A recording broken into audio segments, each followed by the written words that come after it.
WTF Nation Radio. Everything stated on WTF Nation Radio is to be considered the opinion of the person that stated it, and not an official representation of WTF Nation Radio or U.S. Army WTF Moments. Price does not include tax, title, or license. Some assembly required. Each item sold separately. Batteries not included. Objects in mirror are closer than they appear. If conditions persist, contact a physician. Individual results may vary. Keep out of the reach of children. Avoid prolonged exposure to direct sunlight. Keep in a cool, dark place. And please enjoy the show. Shots. All right, everybody. Today is Sunday, the 2nd of August, and it must be time for Kicking It with Koz. I am Owl. Hey, happy Sunday. Happy Sunday. How are you? I'm doing great, and I shouldn't be. I think I've got a reasonably okay attitude. Yes.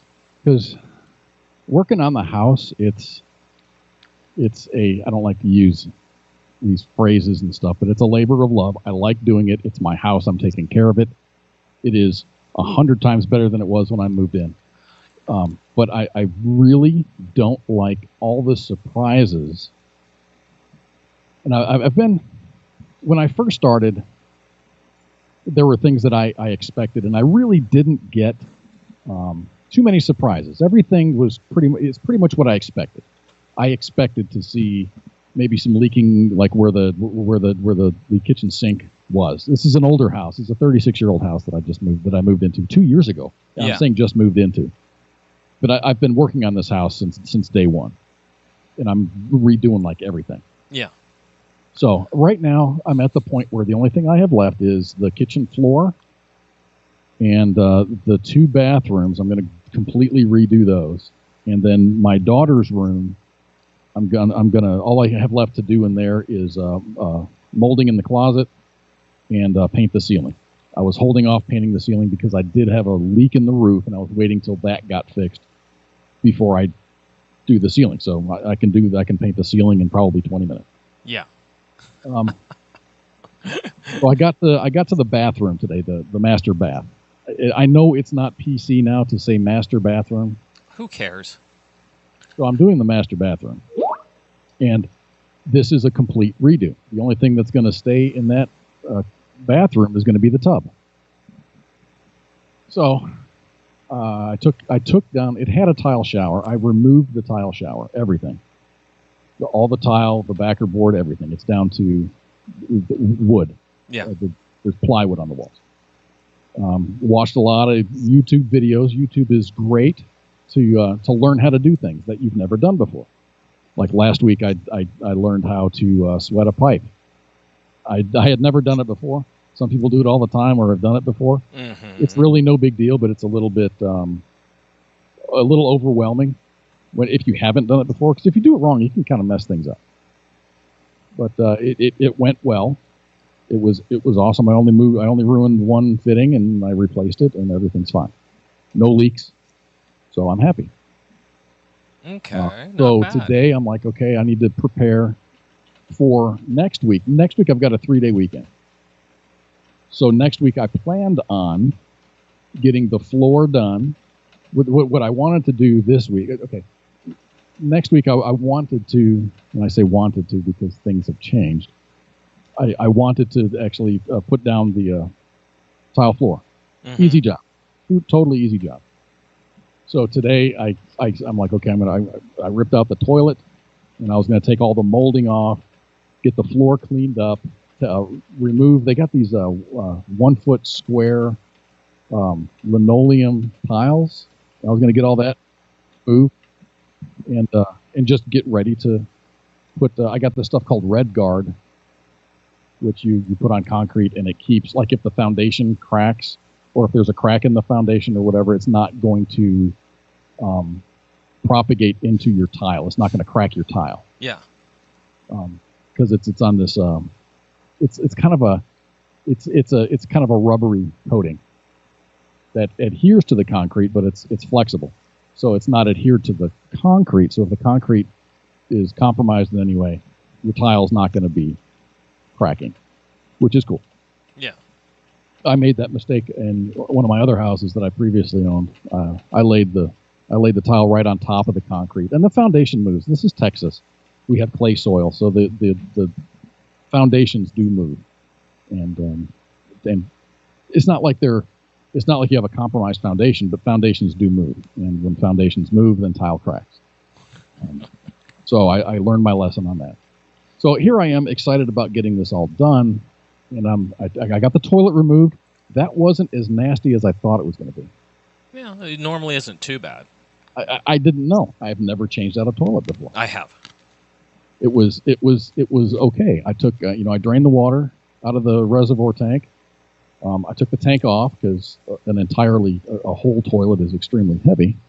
So I took it off in pieces. I took the tank off, took it outside, took the toilet seat off, got all the water out of the bowl, got the bolts loose. I cut around the seal on the bottom, and I picked it up, and I'm like, oh, wow. I kind of expected like stuff to go splashing everywhere. Not a drop hit the floor. So I was very, very happy. Good. So behind the toilet, there's molding. And I'm like, okay, I got to get that molding off. I take the molding off, and I sent you pictures. Yeah. There's black mold underneath. Yep. Underneath the molding. So here I am freaking out. I'm like, oh God, I gotta remediate all of this stuff before I go any further. So here I am in my mind. I'm thinking, okay, I need to get a little bit of a respirator, maybe a Tyvek jacket or something. Mm-hmm. I'm get on my clothes because I'm in my shorts. Period. So I get in the car. I get the rest of my clothes on. I go to the store. I had to pick up a few things, and I'm looking, and I'm like, in my mind, I'm like, okay, I got to buy all these chemicals and buy all this other crap and clean this up. I'm like, let me hold on a second, because before sinking a bunch of money into this, why don't I just, because it didn't go up any higher than the height of the molding. Yeah. So I figured, let me try something first, and then I'll spend the money. So I came back home with the things that I already needed to get. Got my knife out, and I scored. I cut out a pretty good section. It's probably 36 inches by about 24 inches. Well, not too bad. 3 feet. And I'm like, let's see what it looks like under there. And if the wall joists or something are compromised, then I'm gonna have to shore those up, and that'll be a whole other can of worms. Mm-hmm. Let me see how big this can of worms is. So I just cut that little piece of drywall out. Because drywall work is easy. Messy, but it's easy. Yeah. I realized that that mold was only on the molding. Very good. It hadn't gone past the drywall, so the wall joists were okay. Good. So I'm like, cool. So I cleaned that up really good. So I'm going to replace the drywall there, and then continue on with my tile job. Found this product. Normally you'd use to put tile on like a shower. You'd use like hardy back board. Yeah.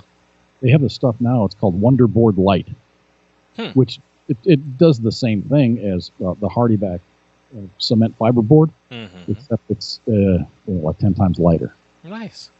So I was like, yeah, I think I'm going to go that way. So I bought all that for Friday on the way home. I'm like, okay, this will be a successful weekend if I get all this backer board up. And then I started experiencing these little side missions. But you'll get there. I'll get there. This was a big unexpected thing. So I'm like, as soon as, and I knew I had some problems on the other side of where the tub is. And I was going to take care of that later. But I'm like, okay, since I'm already cutting this up, I cut that up, and then I cut like a 4 foot by 2 foot hole in the other wall where I had there was some drywall work that needed to be done. And then when I got rid of the drywall, I saw that one of the wall joists was compromised. It just got wet. It's kind of crumbling in my hands. So I took out a big chunk of wall. So I got to shore that wall joist up. But it's I know what to do. It's not like I have to call a professional. I'm glad to hear that. Watched enough home improvement stuff on HGTV. Uh-huh. I kind of know where they go for this. This is what Koz does in his spare time, guys. This is my spare time. This is what I do for fun. Hello, Heath. It is good to see you. Hello, Stefan. It's good to see you. It's good to see everybody. Before we go any further, I want to let you know, and I'm going to flash it up there real quick. We do have a guest in the second hour. Christopher Boehm will be in the second hour. He is from Bayonet X Ray. Bayonet X Ray is a YouTube channel designed with veterans in mind, yet open to anyone experiencing trauma. Their focus is on holistic reintegration back into society. So just so everybody knows that we will have that interview in the second hour. Before we get any further, I want to make sure everybody had something to look forward to. That's awesome. And now that the big picture is up there, I see the brain that's inside that skull. Mm-hmm.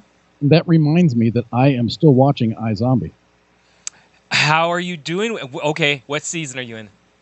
I just started season 3. Wow. I'm totally hooked. First season, I was like, okay, this is enjoyable. Second season, I'm like, okay, this has got something. This has got wheels to it because there's so much. You can go back and watch it a second time and pick up some of the nuances. All of the off reference, they just reference things that are just not in the story. They just kind of throw this little curveball at you, and you're like, "Oh, I got that." It's funny. It really is funny. The acting is really good. What'd you think of the fact? Okay, you've gone through the second season, so you know whose head got ate. Who's a singer of Matchbox 20? Oh my gosh, Rob Thomas. Whenever I saw this, Rob Thomas. Who is Rob Thomas, former lead singer for Matchbox 20. Actually, he is the singer for Matchbox 20. Excuse me, Matchbox 20, yeah. They haven't broken up. So he's the executive producer. Yeah. And I'm floored. so he has a cameo. I think it's the last episode or the second to last episode. It is. In the second season where this company called Max Rager is holding this company party. It's in a parking garage. And it's completely closed to the public. Well, Rob Thomas and his band show up, and they get eaten by zombies. Yes. I don't mean to give it away, but it's funny as hell. Hilarious. Because during he's singing. He really does a set. Yes. And the little mini zombie apocalypse happens inside that parking garage, and all these people are sitting around eating Rob Thomas's brain. And singing his song. It's like a snack bowl, and they're singing some Matchbox 20 songs.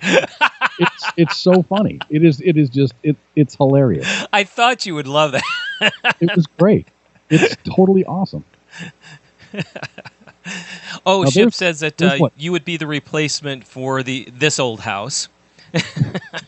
There's what, 5 or 6 seasons? 6. There's 6. Are they making more? No. Oh, okay.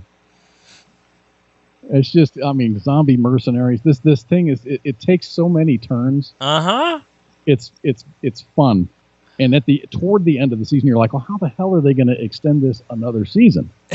Then here comes another curveball, and you're like, oh, great.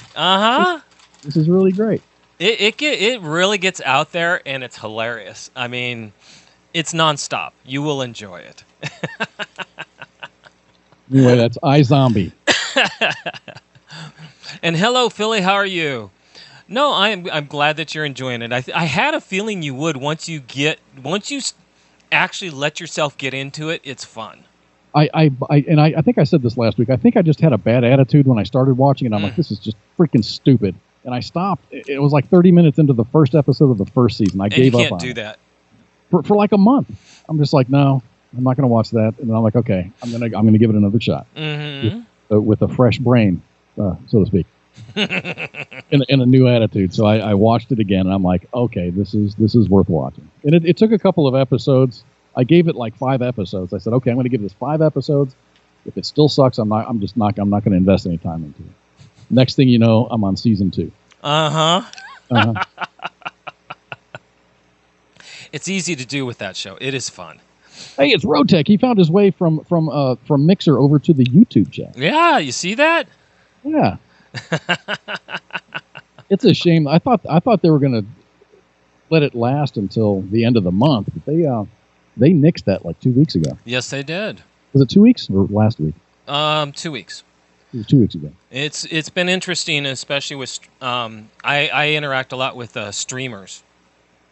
gamer streamers, and the problems that it's creating is pretty big.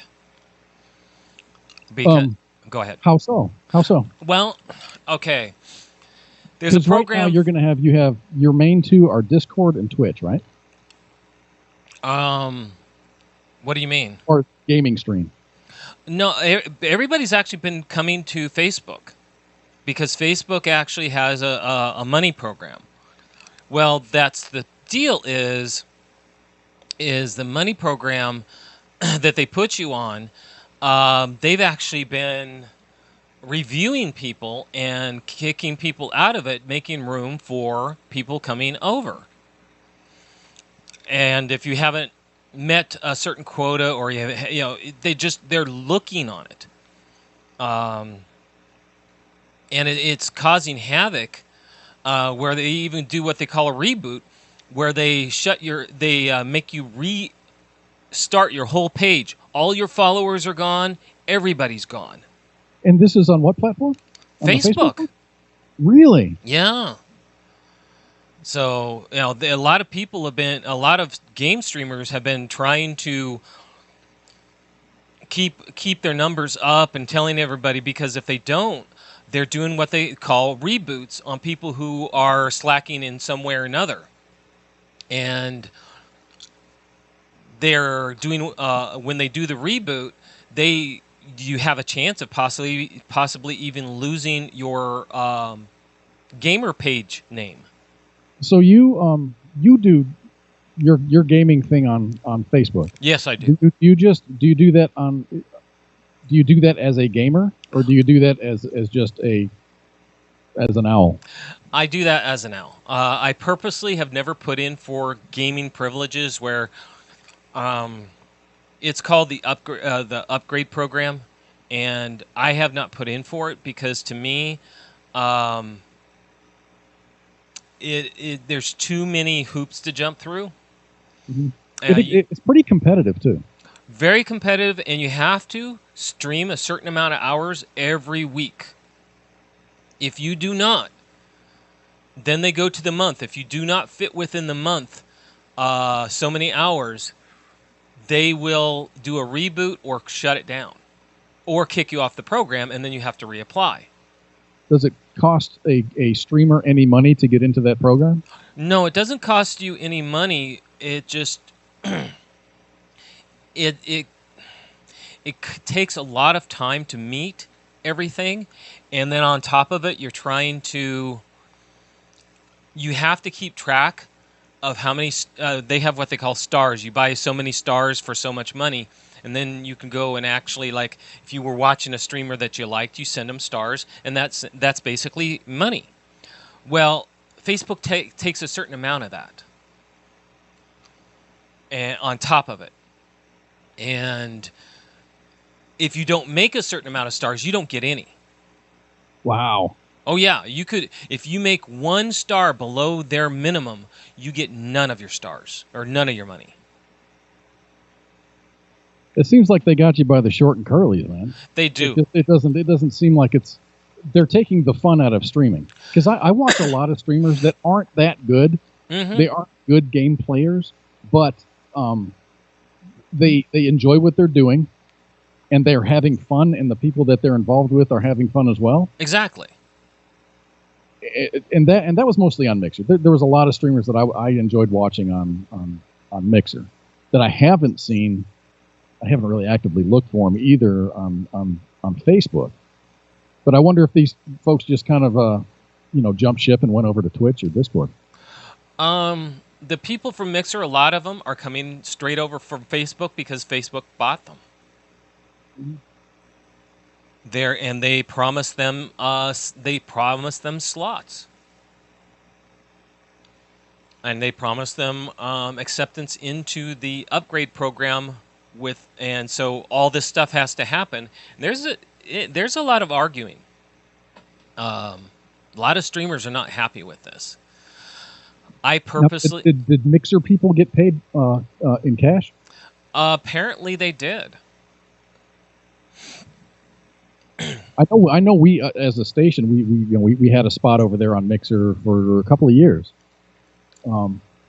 it never. I mean, we definitely get more viewers on the U.S. Army WTF moments. Yes. And on the radio page, and we have a small. Now that Mixer's gone, we're getting more people over on the YouTube side. Yeah.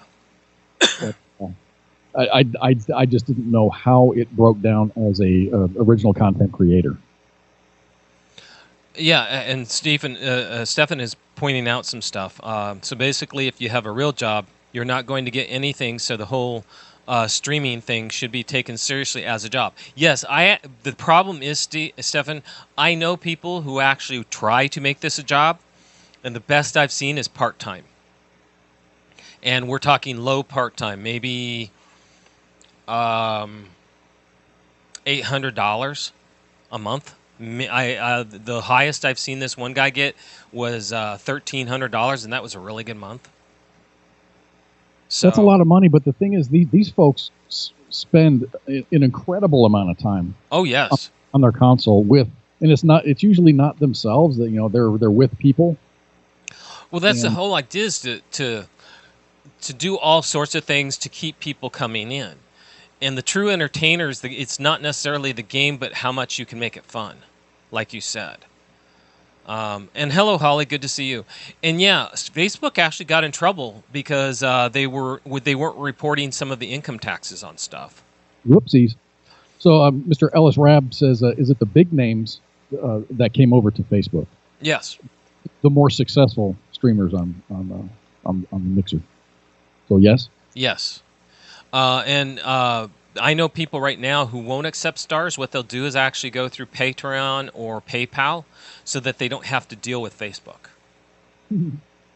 Because Facebook, you can't trust. I know a couple streamers who actually make really good money doing it, and they'll sit there and say, they actually write down when people send stars. They'll write it down, and they'll go up to Facebook and say, okay, I have a tally, and you're off. And Facebook will actually sit there and argue with them.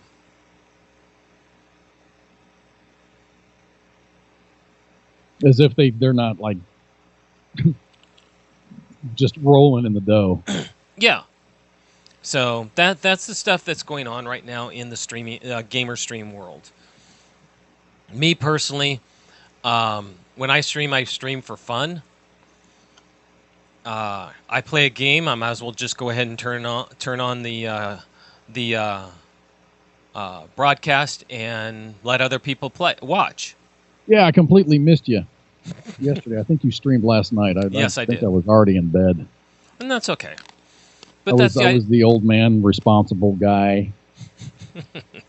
Not always, but okay. I watched all the way up to the end of season 2 of iZombie. I'm like, I'm going to bed. And then I was up at 7 o'clock this morning. As long as it was iZombie, I have no problems. That's fine. So they got Umbrella Academy. Yes, we started watching that. Yeah. The new season for the Umbrella Academy, if you guys follow that, is out. The whole season is out, and I'm already into like the second or third episode. So they're already into the thick of it. You're gonna love it. It's on my to-do list. I will definitely watch that. Yeah. Like if I want to mix it up or something, I'll start that. But if anything, when you're done with iZombie, go to that. You will get in. It immediately puts you into the thick of things. There's no let up, no nothing. You're into the thick of it. So I might have to watch like the last episode of the second season or the last episode of the first season, and then watch the first episode of the second season. You might want to, just to remind yourself how things ended. Because I had to really go, okay, yeah, that's right. I remember now. So yeah, I did see the preview, and I saw 1 or 2 new characters. So I'm sure they'll be introduced. Like I said, it will be interesting. You will enjoy it. I think we're into episode 3. My week has been actually kind of interesting. Trying to get ready for my vacation. My wife and I figured out that we had a little bit extra money left, so we went and the TV that we were gonna just kind of put off till next year. We're gonna go ahead and have that mounted properly into the RV, so it's not putting up a little desk in the middle of the floor to watch TV. And do you have to get a special TV, one that can take like bumps and bruises and stuff? No. Just a regular flat screen is good enough? Because the whole idea is, in an RV, when you put that TV in, even this is going to be bigger than the actual holding box for the TV. It's actually going to be just pushed up against it, the flat side of the box that we would have put, that the old tube TV was in. And what they do is they anchor it with Velcro so that it does not move. It's kept really strongly against whatever is supposed to be its brace. I did see that you posted a picture of your big behemoth of an RV. Isn't that great? That thing is massive. Yeah. It is a big beast. And it has a slide out on the other side. Like a little, like an awning, or it goes and it pushes out. Yeah. Wow. It is nice. I told you. Is that electric or hydraulic? It's actually hydraulic. Ooh, man. It's a really nice RV. We were very lucky getting it. But they're going to do that for us. Do a couple other little tiny things, and then we'll be ready to go at the end of the month to go over to Whidbey. It's just, we're ready for it. We are really looking forward to the vacation. It's like every year, ever since I've known you, it's always been you're always looking forward to the big vacation of the year. And this sounds silly, and so, and yes, everybody hears me talk about this. Okay, I'm always talking about getting away. We have to understand, I didn't even in the military used to really worry about vacations. Come on, how many of us had leave built up before we got out? Okay. It did. But here's the deal. My wife works in a job that is very, very stressful. I mean, they're constantly jumping up and down, wanting things from her to produce this because she's such a good worker and because she knows her stuff. So she gets stressed. Well, during the summer, we talk about how we go out on weekends and stuff. Well, that kind of relieves stress. But then the idea is we get this 10 to 12 day venture where we go where reception for cell phones is really crappy, and it's where we go is away, where it's you can't sit there and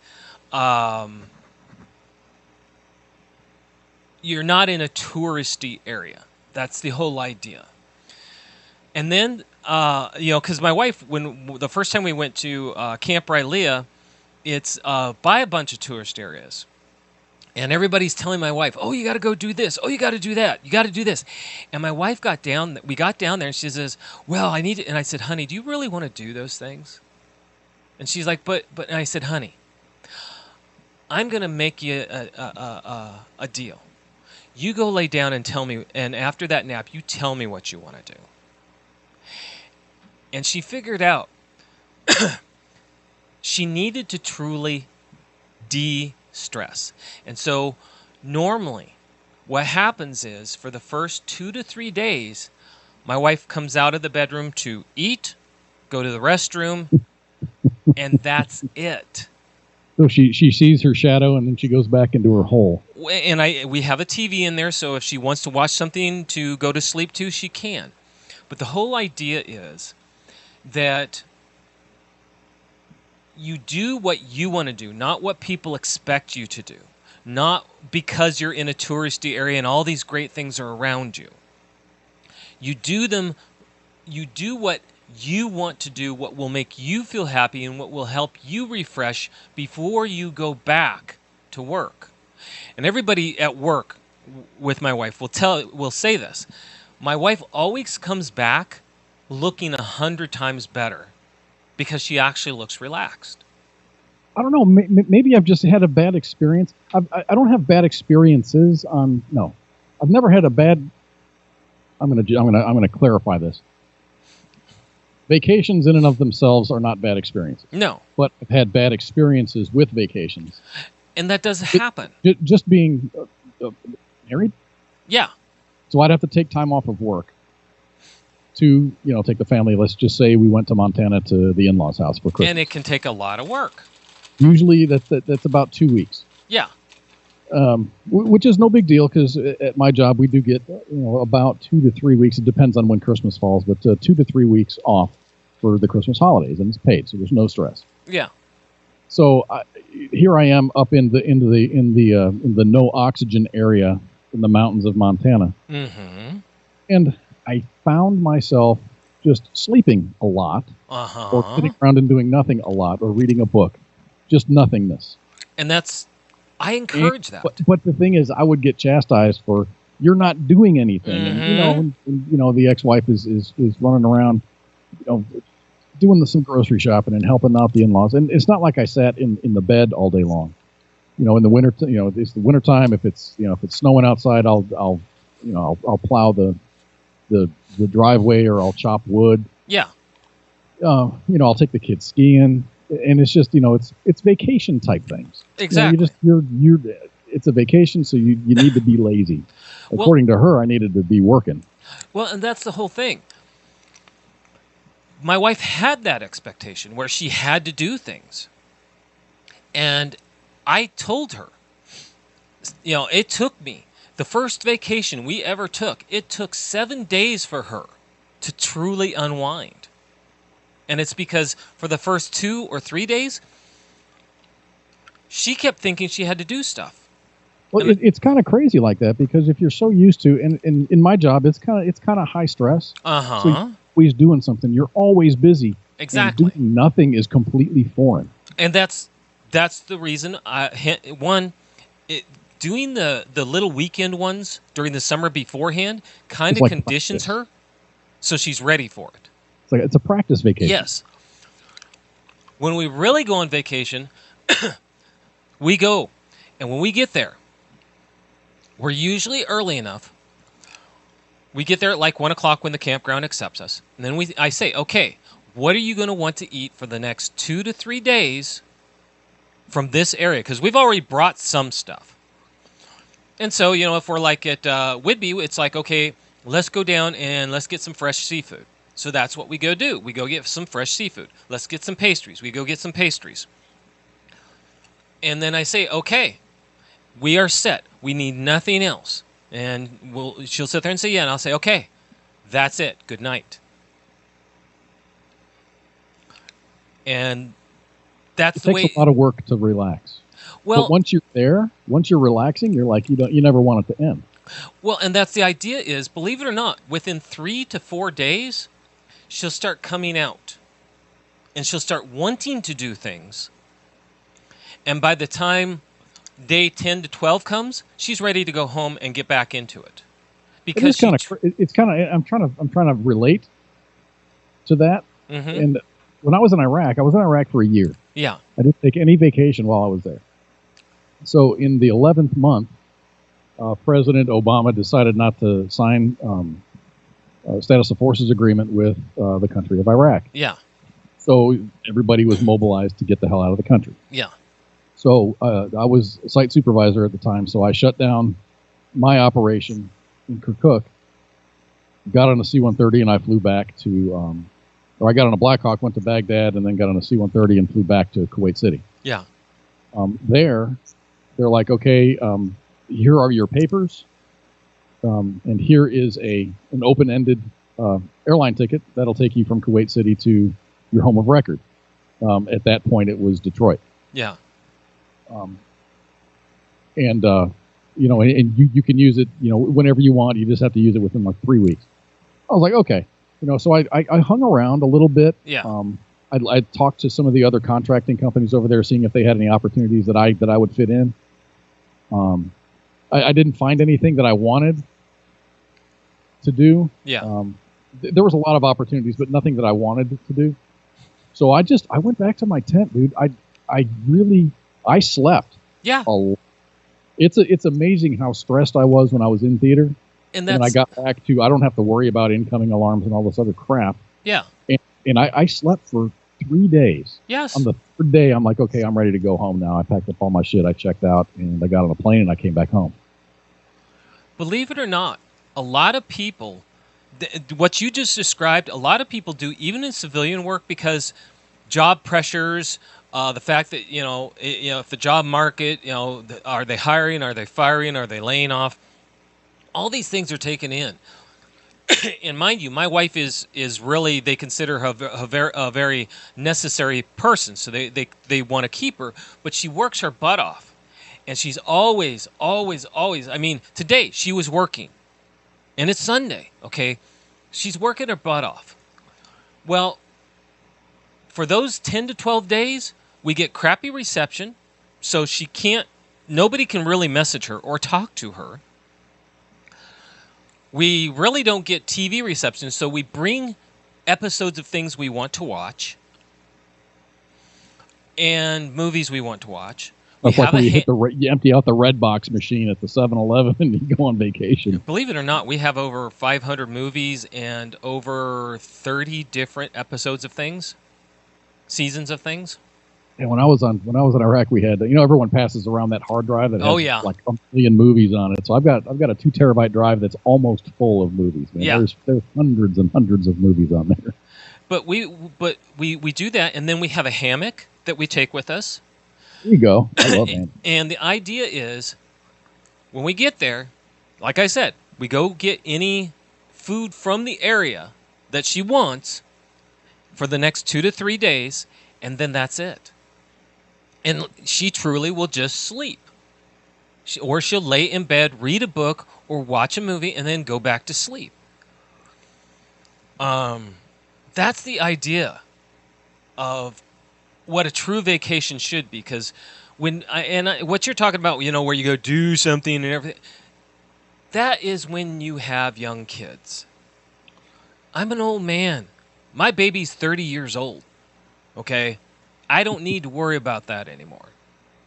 So I do what I'm mainly, when we go on vacation, I'm making sure that Faustine de-stresses, but I'm doing a little bit of it myself. Yeah, okay, I'm retired. Yeah, what you sit there and say, well, what do I really have that's that stressful? There's some things, and I don't talk about them, but I go there to clear my head of the year and move forward from there. And that is what a vacation is supposed to be about. That's the reason I talk about vacations and getting out. You have to realize that when you go on vacation, unless you've got kids, you should consider sleeping. If that's what your body wants, do it. Sleep. If your body just wants to sit there and turn on the TV and watch a movie and then go back to sleep, do it. Because that's how the body's telling you what it needs to de-stress. And that's what I insist upon. Like when we're going to go to Whidbey. I mean, we have everything we need contained. You saw how big that RV is, right? You can put a lot of stuff in there. Yeah, there's believe it or not, all the compartments are full underneath. All the compartments are full. And it's so that nothing is needed. We don't have to go anywhere. We have a hammock. We have ladders if we need to do anything. We have lawn chairs. We have propane barbecues. You name it, we got it. And that's the idea, is you, at that point, if you go in, after 2 or 3, maybe 4 days, my wife will want to do something. That tells me she's done sleeping. So we'll go do things. Just nothing over strenuous or stressful. Just something that, we'll go on a ferry to an island. Go over, look around, come back. Not stressful. Things that are going to help you refresh yourself. That's what our vacations are about. John Winger's got jokes. I don't see camo cap and no sleeves. We're trying to end those stereotypes, amigo. Well, tell you what, it's hot. Hey, you know what I've been doing? I mean, of course, I've been working on the house. Yes. But during the time that I've been working on the house, I log on to WTF Nation Radio, Mm-hmm. and there's music playing 24/7. Mm-hmm. So it's music all the time, and it's a lot of music. Some of it's heavy, some of it's light. It's just kind of a mixed bag of music. Yes. But at 2:00 every day, in my time zone, I'm in the Central Time Zone, so 3:00 Eastern. There's like a rebroadcast of a show. Yeah. A lot of times you'll hear some of Mink's old shows. A lot of times you hear Sergeant's Time. Or today, it was Red Leg. Of all people, it was a Red Leg show. Really? Red Leg was the broadcaster in charge, and Minx was his co-pilot, and Flash was with him. And it was our first show after we had come back from War Horses for Veterans. Oh, okay. And you can get any of these shows. We have hundreds of podcasts already saved. Yeah. Go to W Nation Radio and find it. It's there. You can download any of them. But these kind of like at random will play at about 2:00 in the afternoon Central Time. So I sat and I'm listening to this show, and I'm like, I was enjoying the shit out of it. I was like reliving one of Red Leg shows. Yeah. I can't imagine how it was awesome. Yeah.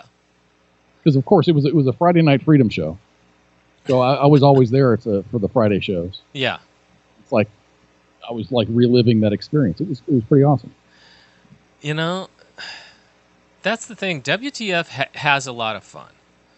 We aren't quite as off the cuff as we used to be. We used to be out of control. I mean, off the cuff is saying it nicely. We were off the damn chain. True.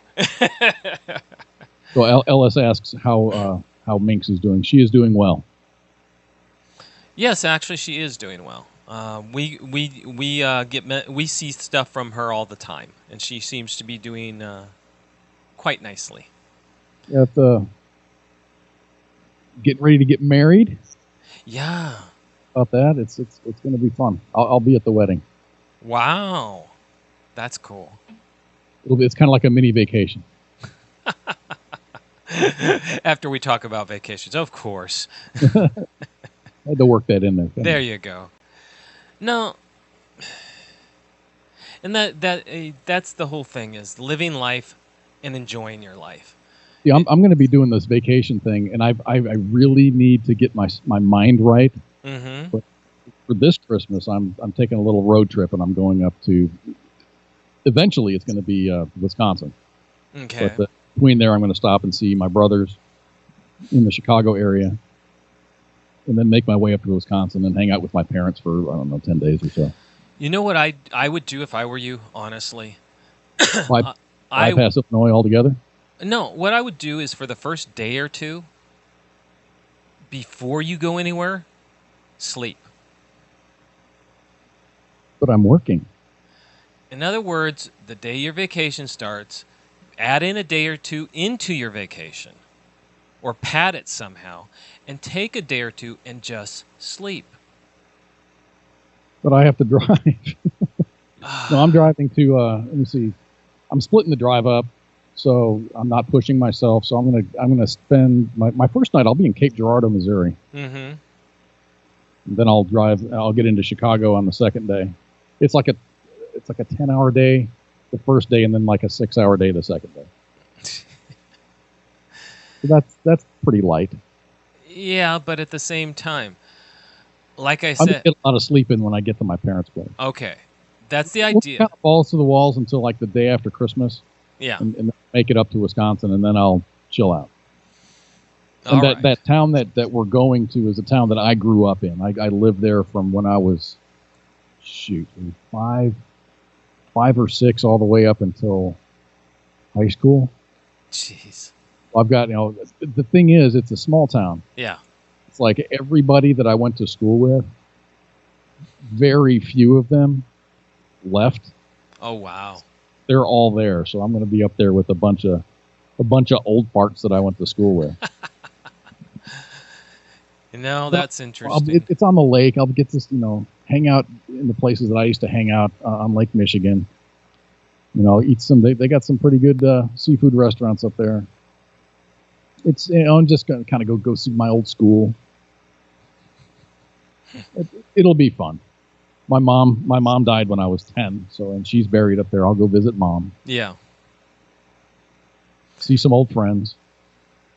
Well, that's nice. See how ugly we became. I mean, some of the girls that I went to school with, they have businesses up there, and they're old. They have grandkids and stuff now, and I'm like, damn, you were like, you were not fetching when you were, 10 years old. Yeah. You weren't. I didn't think you were cute when you were 10. We all change. Yeah. It's just it'll be crazy hanging out with people that the last time I saw them, we were like, when did I leave Wisconsin? It was pre-high school. So 14 years old. Last time I saw these folks, I was 14. Dang.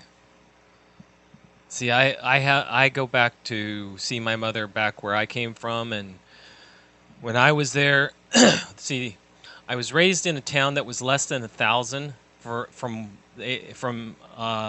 when I was born until 6 years old, and then from there we went to a town that had 20,000, and my class was like 300 and some people. So it was a pretty good sized town. Most of the people that graduated in my high school are still there. Most. Actually, no. I was told 25% of us left. I of the people that still are there, some of them are in the medical field, some of them are in like the finance field. Mm-hmm. So it's not like they didn't do anything and now they're working at the lumber yard or something. Yeah. No, they did do things. They just stayed in town.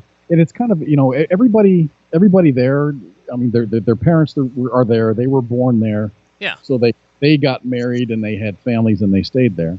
Some of the guys have gone, and I think, I don't know if any of the ladies did, but, some of them joined the Army. Yeah. One in particular, he was a Ranger, and now he and his family are down in Florida.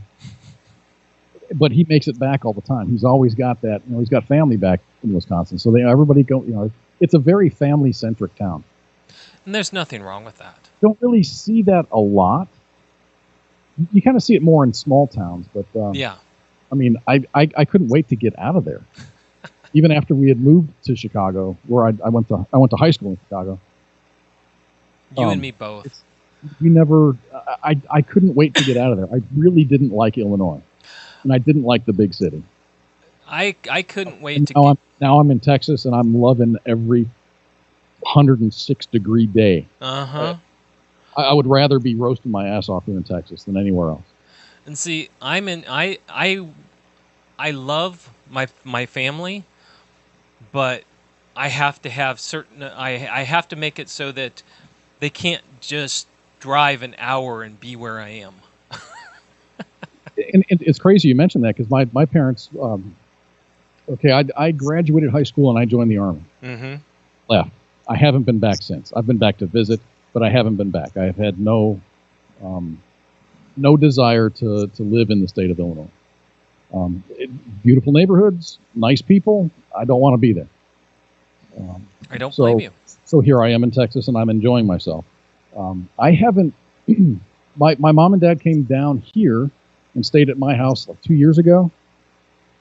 So, we don't see each other a lot. No. But it's crazy because after they moved into the suburbs, my brothers and their families moved into the suburbs. Not in the same town, but like within 20, 30 minutes. Wow. And then my parents ended up becoming the babysitters, or we've got something going on. Can you take the kids to school? Can you pick the kids up from school? Can you take them to these appointments? Can you watch them while we go on vacation? Uh-huh. And they did it because, like my nieces and nephews are pretty cool. Yeah. They're not out of control. But I think in the back of my mind, I think that my brothers were not abusing, but taking advantage of the kindness of my parents. So like a year and a half ago, my mom and dad built a house back up in Wisconsin, and they packed all their crap up and they moved up there. Now they're like 4 or 5 hours away as opposed to 20 minutes away. And they're enjoying the hell out of it. It's not because they don't get to see, because they drive down to Chicago all the time to see the grandkids. Yeah.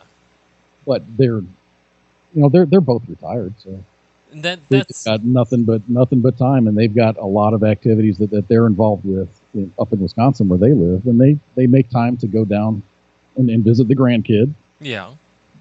So it's the best of both worlds. They have their privacy. Yes. And they're in a town that my mom grew up in. That's nice. It's fun. I like the town. I just don't want to live there.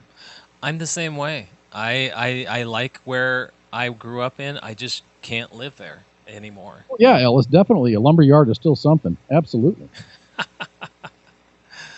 Oh, it's such a small town, and there's nothing really going on. There used to be a shipbuilding terminal there that got closed down. There was a couple of factories that employed a lot of people, and they closed up. There's not a whole lot going on. And see, with me, it's a matter of I like my privacy, and in little towns, everybody knows your business, and I don't need that in my life. I didn't like that when I lived in, because we moved when I went and contracted over in Iraq. My wife wanted a job. She got her PhD and she wanted to teach at a university, so we moved. She moved the family to Ohio. Yeah. Bought a house. And when I came back, that's where I went. So I never saw my old house again. Huh. From the day of me just packing my shit up and then getting on a freaking plane and going to Fort Benning for a week or so, and then over to the Middle East. Yeah. I never saw my house again. But I didn't like it. It was a small town, Bowling Green. Outside of Perrysburg, Toledo area, and it was a very small town, and one high school. Oh, jeez. So both of my girls went to this high school, and it was one of those. It was a large town because there was a university there. Yeah. But everybody knew everybody else's business. Uh-huh. Really got under my skin. Oh, I'm the same way. Trust me. It gets on my nerves very quick. That is the reason. I mean, my mom has wanted me to move back there, and I keep telling her, I love you to death, Mom, but I can't have someone, or I have to have the ability to stay private, and that just doesn't happen there. And I do find myself from time to time, getting on Indeed or some job sites, typing in my old hometown and seeing, okay, what kind of jobs are available there. And it's just, I can't do that. It would be a step backwards. It would. My wife and I have actually talked about about Texas. It's just, she's got a very good job here, so. Fortunately, it's a really good job, so it's worth staying where we are. So Tina Ramos said places like that, nepotism is pretty bad too. Oh, that very. is true. That is true. The old families. It's like my dad used to be a city manager there years ago when we lived up there. He started doing that after he had retired.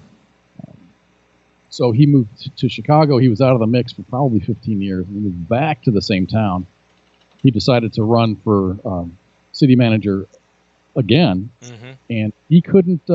He didn't get the votes because the guy who was sitting in the seat, he was well known, and he was there. He was from there, and the guy's mom was like a bank manager, and then dad was a physician, and it's like they were very well connected. And that's so all I it takes. understand that nepotism thing. Oh yeah, and that small towns, that's the way it is. We've lived in those towns before, and like I said, I would prefer to just be where I am. I can have my quiet. I can be private, and I don't have to worry about it. One point, my mom almost had me convinced to stay there, and then I realized that wasn't me. So I think that if either of my parents fell upon like bad health or something and needed to get taken care of, I would probably look at it a little bit more seriously. Yeah. Or convince them to come down and I'll buy a bigger house and they can live with me. Well, we are almost at the top of the hour, and I want to make sure everybody knows we have a guest in the second hour when everybody gets back from break. His name is Christopher Boehm from Bayonet X Ray. Bayonet X Ray is a YouTube channel designed with veterans in mind, yet open to anyone experiencing trauma. Their focus is on holistic reintegration back into society. If you I'm look definitely going to be listening to this. If you look into the description, you will actually see a link to their Facebook page. I will be talking to Chris. Once we get back, I will be calling him on Skype.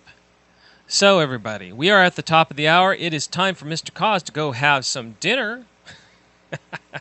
I need a shower. If you could smell me, no, you would unfriend me on Facebook, I swear. I don't need that. I don't need that thought. so here's a parting thought. A parting thought, and this is really cool. This is an Albert Einstein.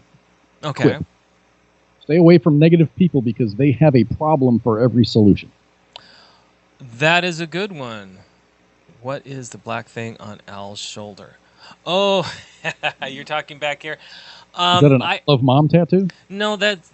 Okay, I have my green screen cloth over my chair. It doesn't always seat properly, so you'll see a shadowy thing. That's it's my not like chair. Grim Reaper or nothing. Yeah, it's no spirits behind me. Thank you. Thank you, Albert. All right, everybody. So we are now at the top hour. We are going to take a break. Everybody, smoke them if you got them. Go do some push-ups. Go pop some popcorn. When we come back, we will have our guest, Christopher Boehm, and shots. Shots.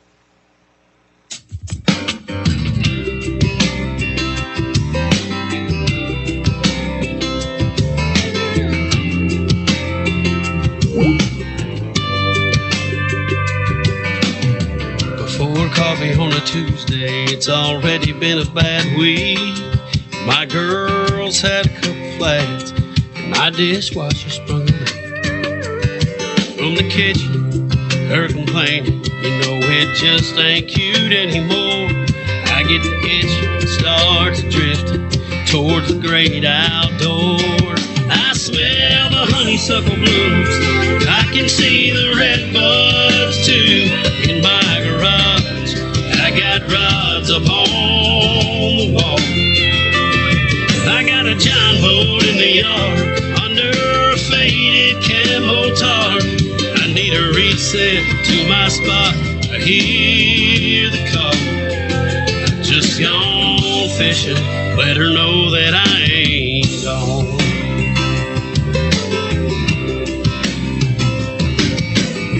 Junk mail don't come out there, my phone won't ring. The only thing I want to hear is my reel with a big one on a string. That large mouth don't talk at all, and my weight just sinks away. Set him free, bring him home, the one decision I gotta make.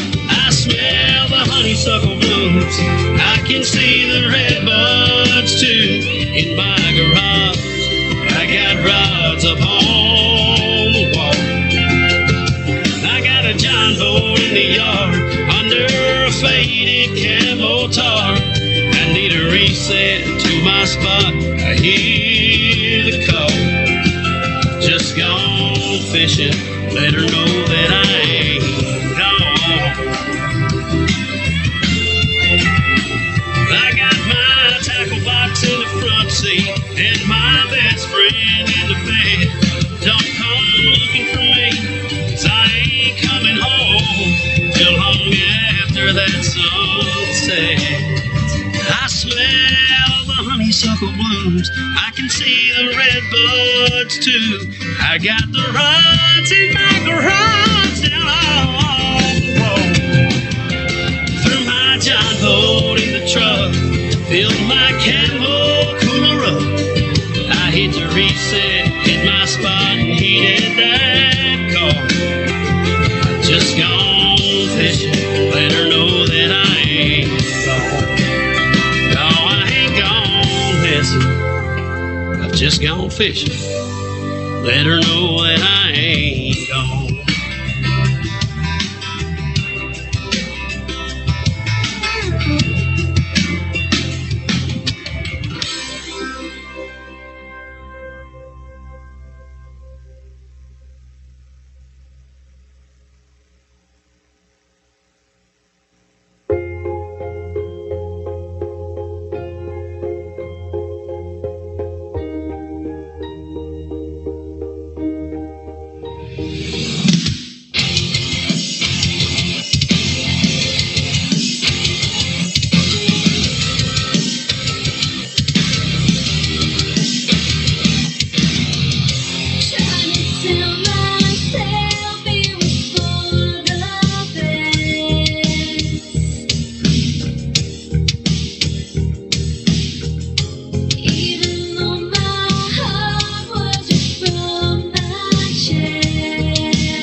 Every morning seems just the same old routine. Blowing trees, writing these bars, line after line, mining for a diamond, but a dime is what I find. Hiding from the truth by simply coasting through these hard times with green, even though I'm feeling blue. But I gotta face the facts, girl, you know that it's true.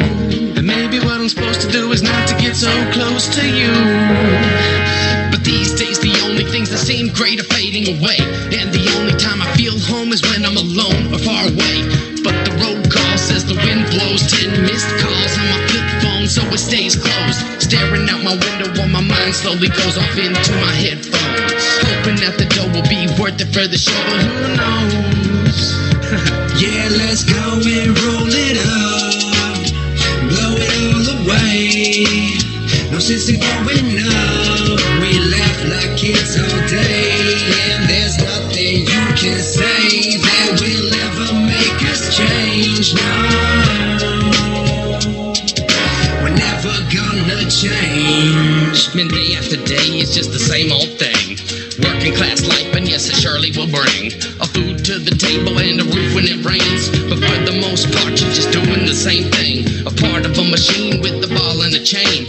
You try to be happy, yet all you feel is pain. It's a shame to use your brain and know that someone never changed. But if insanity's the game, then you can take my hand and play. Life has a rhythm that I ride to, and you can come along if you would like to. And I can show you what it's like to walk in my shoes, to learn how to love just like I do. Look me in the eye and you will find truth. I'm testifying to the line in my mic booth. And you're hating on me cause I ain't like you. I ain't like you. Yeah, let's go and roll it up, blow it all away.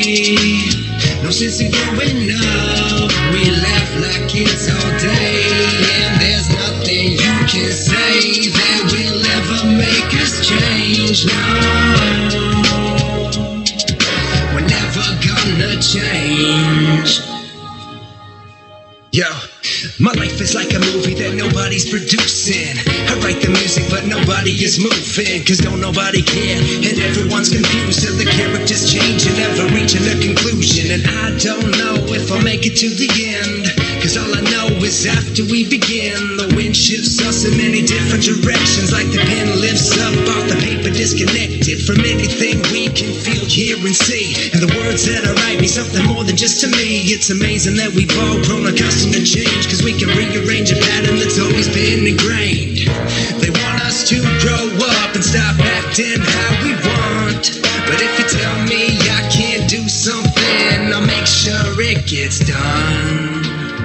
Yeah, let's go and roll it up, blow it all away. No sense in going up. We laugh like kids all day, and there's nothing you can say that will ever make us change. No, we're never gonna change.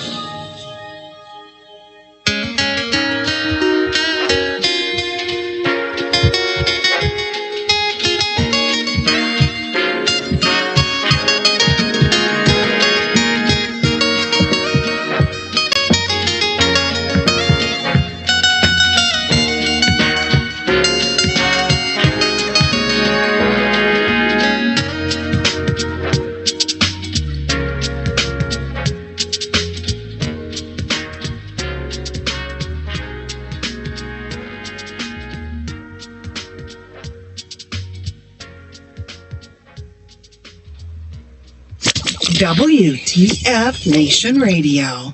Everything stated on WTF Nation Radio is to be considered the opinion of the person that stated it, and not an official representation of WTF Nation Radio or U.S. Army WTF Moments. Price does not include tax, title, or license. Some assembly required. Each item sold separately. Batteries not included. Objects in mirror are closer than they appear. If conditions persist, contact a physician. Individual results may vary. Keep out of the reach of children. Avoid prolonged exposure to direct sunlight. Keep in a cool, dark place. And Please enjoy the show. Shots. All right, everybody. And we are back to the second hour of Kicking It With Koz. Welcome back. Give me a moment. I am going to... Oh, and by the way, who was it that commented? There we go. Yeah, Ellis. It's Roses Unread, not United. There you go. All right. I'm going to call our guest real quick.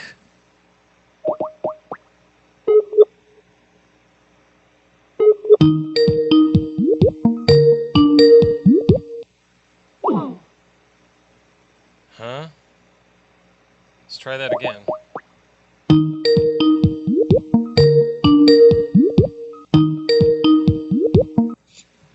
Hello, is this Christopher Boehm? It is. Well, welcome, welcome. You are now on Kicking It With Koz. Welcome, welcome. Thank you, thank you. All right, Christopher, what what I tend to do when I have people who come on is I try to get them to treat me like I know nothing, and like that's really a stretch. And I try to get you to tell me as much as you can about what you're trying to accomplish, what you're about, and give people a chance to kind of get to know you a little bit, get a little bit of your personality, so they can feel more comfortable if what your services are something that they want. Sound good?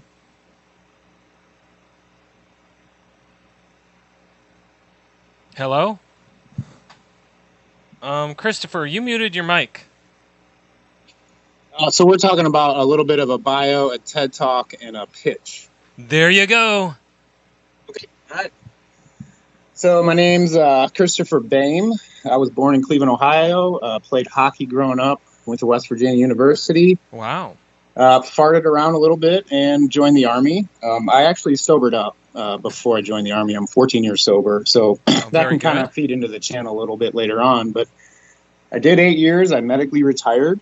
Okay. And then I noticed the suicide rate. So my buddy is working kind of with AFES, the people that run the PX, the military mall for our viewers that don't maybe not know the military. Yes.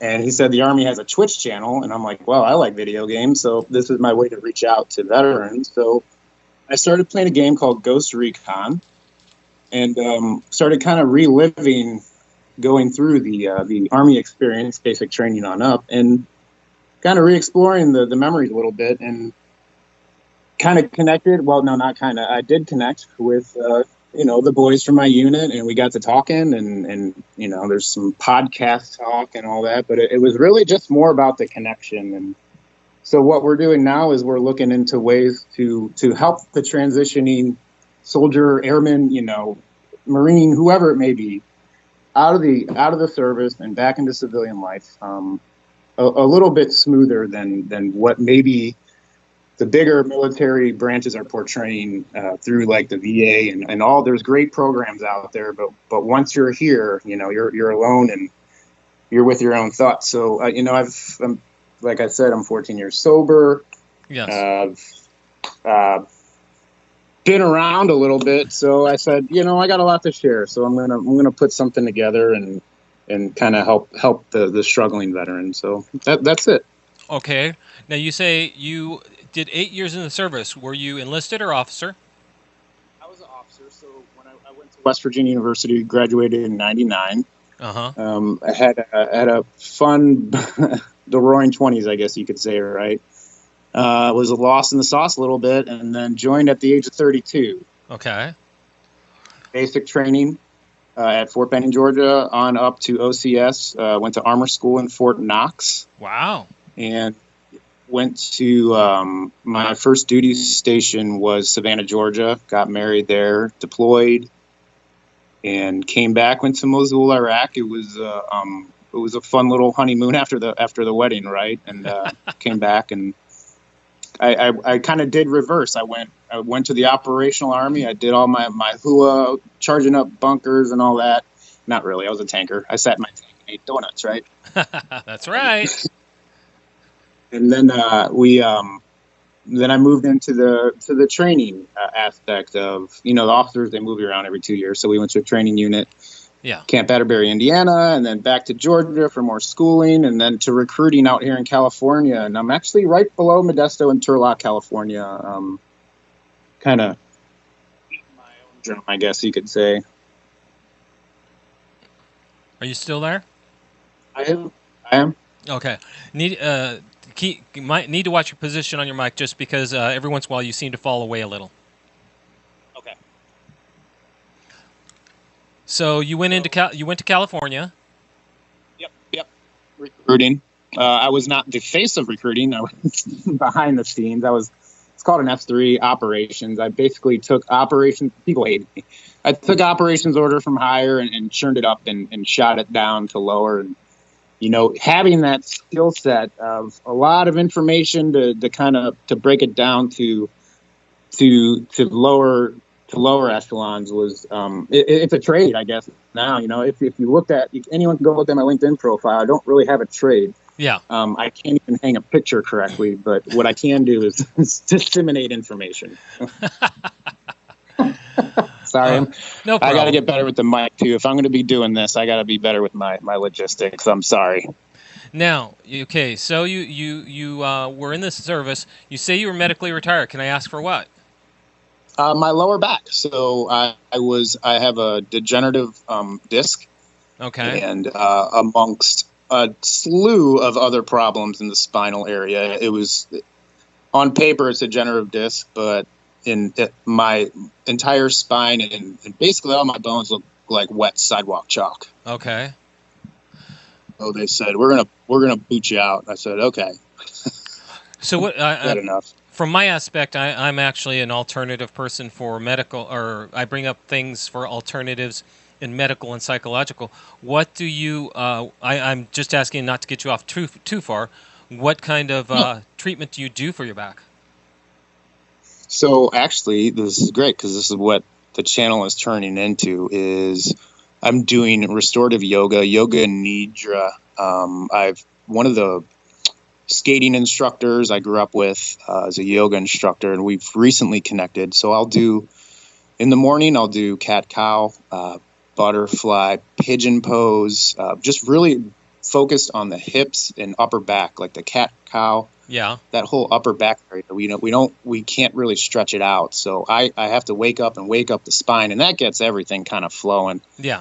And then I'll do some self acupressure.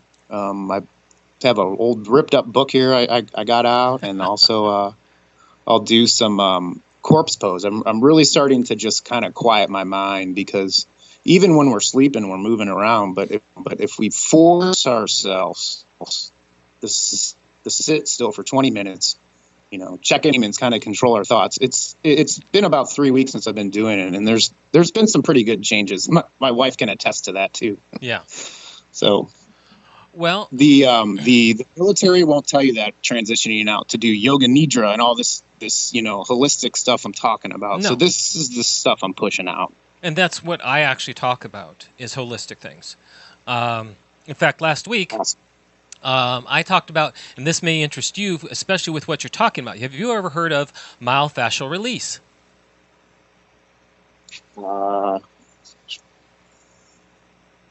Maybe, but I'm interested. I'm writing it down.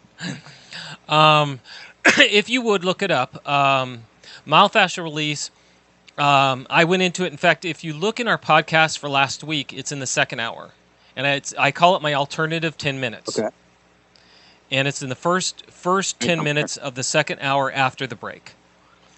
You'll find that it may actually cover you, because even though I talk about myofascial tissue, it's also about myofascial release. Also works on the skeleton and the positioning of the muscles and the tendons and ligaments.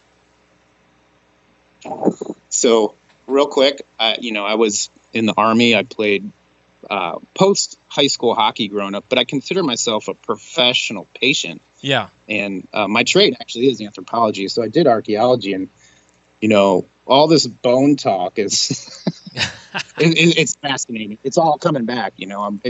That is legitimate, like holistic, knowledge coming at you. Yes. And I would, if that's something that, like I said, you can look into my podcast from last week. That would, if it interests you, you're more than welcome to ask Spanky or Mom, and they can get your messages to me, and I can go over stuff like that if you're interested in it. Absolutely. Yeah. Anyway, back to you. And Bob is saying you're off topic. Yes, I know we're off topic, but you guys should know me by now. If I hear something going on, I'm going to pipe up. Teachable moments, right? I'm always, and what you're talking about makes sense. When people get out, that there's definitely a holistic need. You did know that the VA now has a mandate because of Trump that they are to push to offer alternative therapy, pain therapies to veterans. Yes. Yeah. Okay. that's actually the reason I'm on WTF, is because I try to promote those types of things. That's probably the reason they had me talking to you. Nice. Okay. All right, cool. You know, and I knew that because I knew they were kind of talking about it because when I did my yearly checkups down in Fresno, they said, hey, we have Tai Chi and yoga and all this stuff. I'm like, hey, this is great.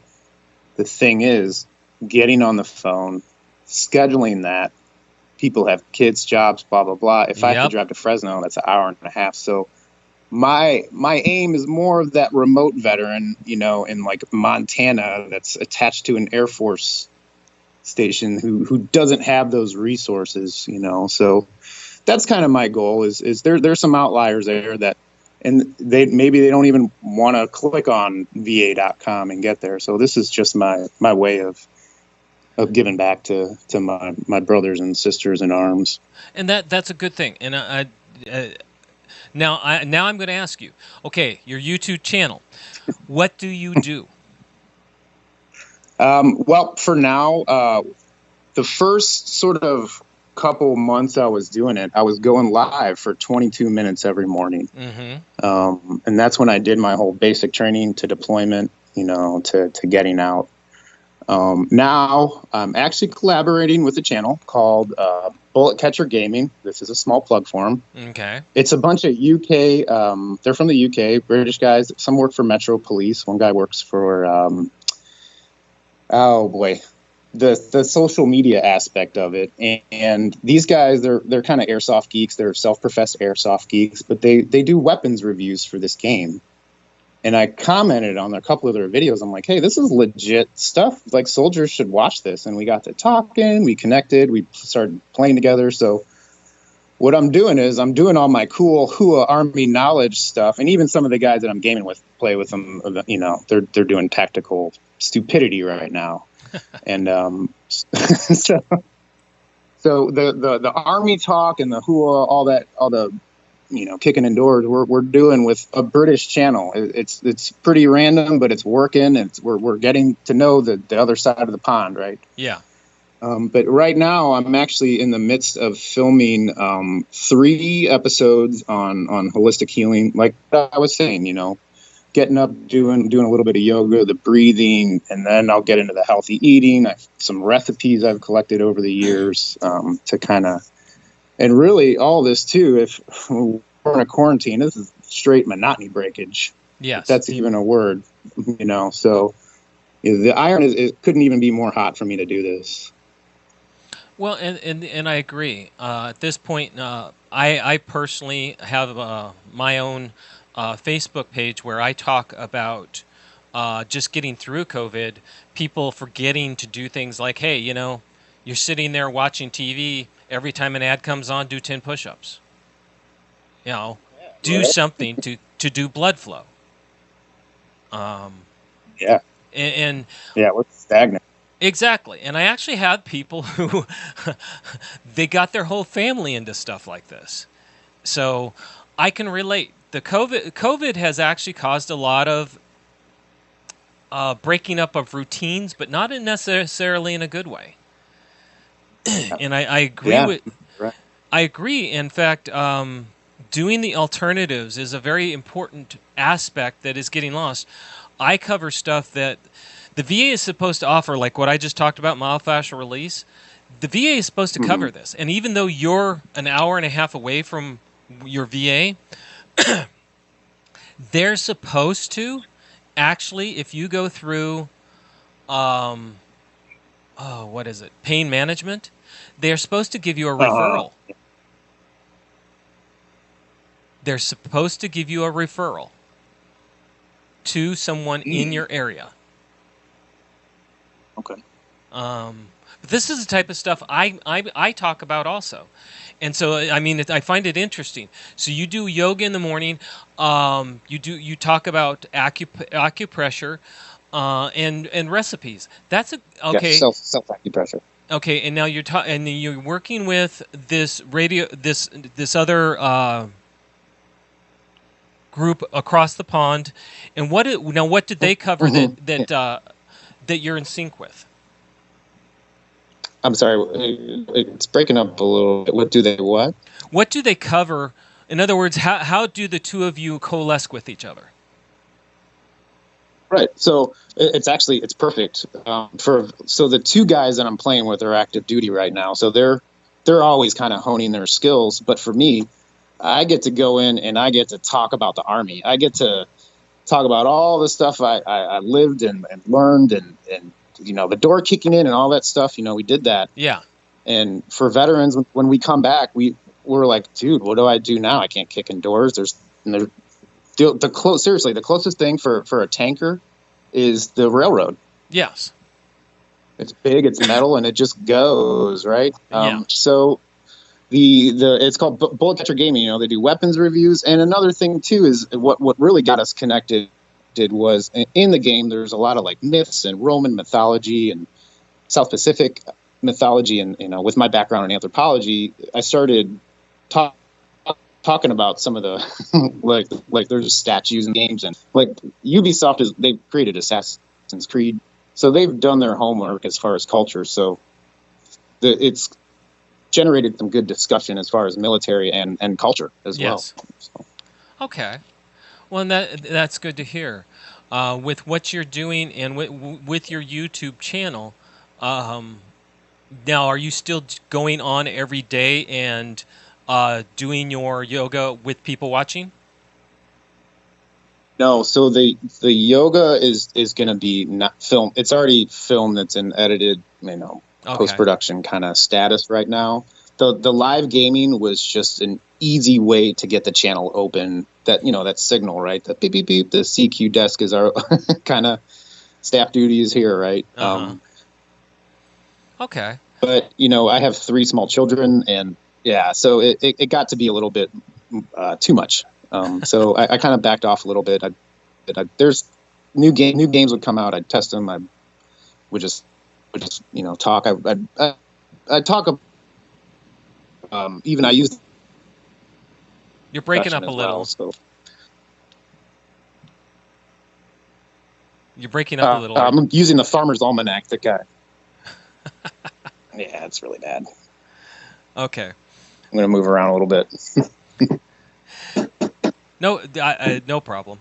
So anyway, it sounds like you're okay. So now that you've backed off a little bit, you're more working with the games, you say, correct? So what I'm doing is I've kind of, I'm building the plane while it's flying, right? So I was doing the military, I was going through basic training, all that. Now I've just realized, hey, I'm not really a video game channel. I'm not really testing games and reviewing games. I got to get back on track, right? I got to help the transitioning veterans. Yes. And so if the most recent video is the best way to look at what I'm doing right now. I just published it like 3 days ago, and I went to Yosemite, and I'm walking, and it's a matching action of the video game. The guy's walking, and then he's going into a bivouac. And I also started. Here's the icing on the cake right here. I actually started creating. I made a little bivouac in the backyard, a tent basically for the non-military viewer, and kind of mimicking the game, but really, kind of getting back into the mind of a soldier, because soldiers pull guard and they look out into the vast distance for hours, and we're doing that right now. I'm in my home right now, looking out the window, just so it's therapeutic in that sense. With being 14 years old, I'm going to toot my horn. We learn to look at that aquarium, our past, just as it is. It's an aquarium. You can touch it, but don't stick your hand in there because there's piranhas that bite. You just look at it and then move out. Mm-hmm. Well, sorry, that's my TED Talk. I'm done with the TED Talk. Well, it sounds like you're forming your ideas, and you're trying to make sure you keep in the direction that you set out to do. And what you're talking about is a good thing. Everybody that's out there, we all talk about the fact that when we get out, the biggest problem we have is what's next, because we've just been through several lifetimes in a matter of a year or two. Yeah, I've had people who who've never served military, they're like, oh man, I could, and you listen to it, it's like, man, that, my military time seems like several lifetimes ago. And what these people talk about and how, I'm 57 years old. I talk to people who've never served in the military, and they talking about stuff that I did.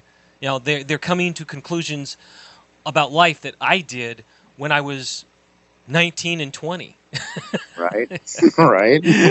and I just want to, and real quick. Yeah, you just want to sit there and smile and go, yeah, okay, yeah.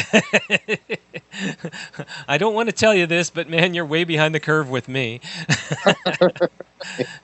And then there's the other aspect that a lot of people don't take into account. This is something that I really think needs to be more pronounced. And I'm going to compare it because I've been watching things like Queen of the South and other things like this lately. And I've been watching documentaries on drugs. The military is an addiction. Just like being a policeman is an addiction, because you have this adrenaline rush in the military that when you're doing things, you may be quiet as all get out for days on end, but then it's that one moment. And all hell. That's it. I'm writing this down, by the way. Addiction. Yep. All hell breaks loose, and all of a sudden you have this rush of endorphins and dopamine. Okay, and boom, you got a taste of that without having to have sex for it. Right. Yeah. No, you're right. You're right. And what they've actually compared crack addicts, heroin addicts, and everybody else to, you might as well call them sex addicts, because what really happens, people start out on marijuana. They get this cool little release of dopamine. Very little, but it's there. So they start amping it up. They go to cocaine, crack, and then they end up on heroin. Why? Because of the dopamine. Because of the release that happens, that high that you get from that cannot be duplicated without a drug. Well, it's the same thing with the military. You can't duplicate the feeling that you get in the military. One, you can't duplicate the brotherhood. You can't create the love and the friendship. And then you guys sit there and go, oh, don't say love. No, we love our brothers. Okay? Yeah. I will bend over backwards. I will take bullets. Okay? We all know this, right? Well, it's the same thing. We have this feeling, and we can't duplicate that when we get out. And believe it or not, Vietnam War was the biggest example of that, because a lot of guys, everybody talks about how Vietnam veterans, when they got out, were drug addicts. Why do you think that was? Because they were looking for what they had. For it, yeah. Because my first sponsor went back 3 times, got shot 3 times, kept going back. Yeah, it's a drug. It's the most natural. Yeah. It's the most natural drug there is. And when we get out, not only do we have a way of thinking and a discipline, which to this day guys my age do not have, but we also have clear thoughts. We've been adult since we were 18 and 19. Yeah. So when you get out, what do you really have? And that's what we run into. And that's what you're talking about, trying to help people to relate to and to get back into is, okay, what now? I tell guys, when you get out, you have to realize you're an addict. And as an addict, go ahead. No, sorry, I'm agreeing. Yes, addict. Yep. Once you get out, you have to treat yourself as an addict, because it's too easy to go back in if you don't have the choice. Like me, I'm medically retired also. Okay, depression, and that's the big thing with addicts when they go through withdrawals is depression. Well, we're going to go through depression. We're going to go through those withdrawals of knee-jerk stuff. Getting up. Whoop! Oh, time to get up. Go do your PT. Now, time to go do this. Time to go do that. and the startle of, oh, Sarge caught me, and everything else. Yeah. Yeah, here, Steven just said something. When we were 20, we were told to act like an NCO, and eventually at 23, we became an NCO. Exactly. And as an NCO, as an NCO, you are, at that point, believe it or not, a 50-year-old man. Because there are people out there at 50 and 60 years old that are not as mature as an NCO. No, yeah.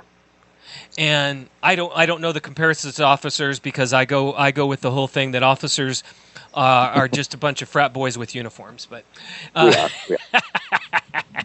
No question there. But that's the whole idea, guys, is when we get out, what do we do next? And this is what you sound like you're trying to help with, and that's good. I mean, I'm behind it 100%. I kind of do the same thing. Maybe at some point, again, if you want to get with Spanky, message me. Maybe we can collaborate on some stuff. Absolutely, yeah. And with the back to the bullet catcher gaming and the collaboration is, where else can I do a call for fire, throw diversion grenades, do support by fire, have the attacking force come through, lift shift, all that stuff. I can't do that out here, but I can show dudes from England how we did it, and they can monetize their channel however they want. But for me, I'm all for healing. And while I'm talking, I've drawn out a tank track, right? And you start at one cog and you go all the way around, and that's your life. And each of those little wheels is the traumatic events in your life. And those are implicit memories. And guys and gals have got to know, when they come and bite you, they're the in-laws. And when you, like you said, the knee-jerk reactions are, Sarge caught me, it is not your fault, man. Nope. And ladies, it's not your fault. That's your body's armor protecting itself. Just, you got to accept it and move out. And then the second thing I want to say is, when the guys came back from the moon, they were all drinking. Mm-hmm. Except, I don't know about the one guy, but I'm really fascinated with Lieutenant Colonel Edgar Mitchell. I've heard that name. He's a fascinating gentleman. When he was up there, he's talking what we're talking. Like, he got into his consciousness and he was like, whoa, we're all connected up here in this spiral of life. And that's the kind of transition, I want to preach to the person coming out of the military is, going to Yosemite is great. Doing surfing or whatever, or hiking through the woods, but at home by yourself, you're alone with your thoughts, and you need to know that it's okay to be angry or sad or So, and sometimes there's my TED talk. Sometimes TED talk part. Go ahead. What'd you say? I didn't quite catch. No, that's my TED talk part too. Sorry, I got my soapbox. No, and that's okay. That's the one thing that a lot of people don't understand. It. All right, everybody knows I'm the big talker about going out and going to camping. Well, everybody hears that I always go to the military camps. In other words, the military RV parks. A lot of times I'm sitting down at bonfires, and we'll sit around and we'll talk about our military experiences. And I'll watch guys start crying at the bonfires or at the fire pits because they can't talk about it any other time. Yep. And just so you know, I guess I'm actually a shaman. I talk about connection. I talk about the universe. That's what I'm about. Well, this is kismet, I would think, at this point. We're collaborating right now, right? Yep. No, when I tell everybody, when I go to RV places, I always go to the military ones, and I'll sit down and just guys will start gathering around, and they'll pull out their gin and their scotch and their beer, and see, Stephen, and someone is saying in Facebook, it's difficult to find actual peers. You're right. It is difficult to actually find other peers. I agree with you 100%. And maybe that's what, Christopher, you need to think about is maybe setting up kind of a group discussion where you can actually have guys sit around, just kind of a so-called makeshift fire pit. and sit there and say, okay, everybody, bring out your marshmallows, bring out your beer, and let's just talk. So I'm going to make another plug, and you guys should probably, have you heard of merging vets with players? No. Okay, that's the, instead of me recreating the wheel, they're actually doing that. Is they take professional athletes, there's all walks of like Olympic athletes, and they merge them with a veteran, and it's great. We do a little bit of PT. It's on Wednesday, 20 minutes of PT, and then we do what you just said. We talk around a bonfire, and it's free therapy. It's free chicken, right? Yeah, and see, guys. You just heard him say this. This is something that you could go to his, and I posted it, his Facebook. Go to his Facebook, contact him. This is stuff that we've all talked about. We need to be able to talk. I mean, I'm one of those guys that everybody says is kind of unusual because I don't hold back. My wife says I'm the most unfiltered person there is. Oh my God, maybe we shouldn't. I think the universe might explode if we... Oh, I'm horrible. My wife, okay, she used to work at this real stuffy insurance place, and I would go pick her up on Fridays to go get groceries, and I'd always be a little early. Well, I got to where I would just sit there outside in a lobby, and I'd have to wait for her to take an elevator to come down. Well, people from her office were always going back and forth on breaks. So I'd sit there, and I'd put on my iPod headphones and start singing. And... people would go up and report, your husband is downstairs singing this song. And she said, she'd look at him, and she's like, oh, no, not again. And they're like, yes. And my wife said, why? And I said, I got them to smile. Nice. All I did, I sat there and I'd be singing a song, and I'd just sit there and be vibrating, jumping around, having a good old time. And they'd smile. I got them to smile. They have a very intense job, and I got them to smile. I'm happy. I had police called on me. I had the mall cops called on me because I looked like a homeless man.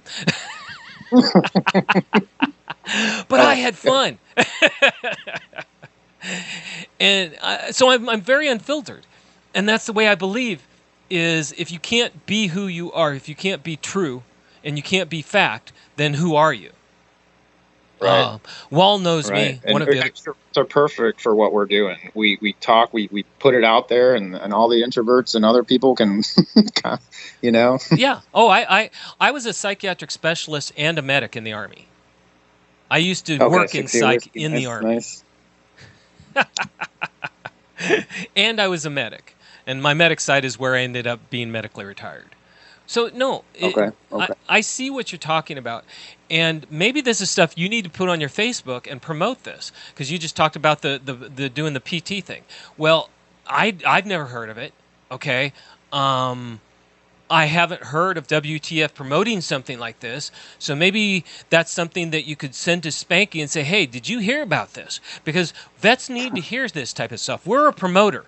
We promote other things that are going on.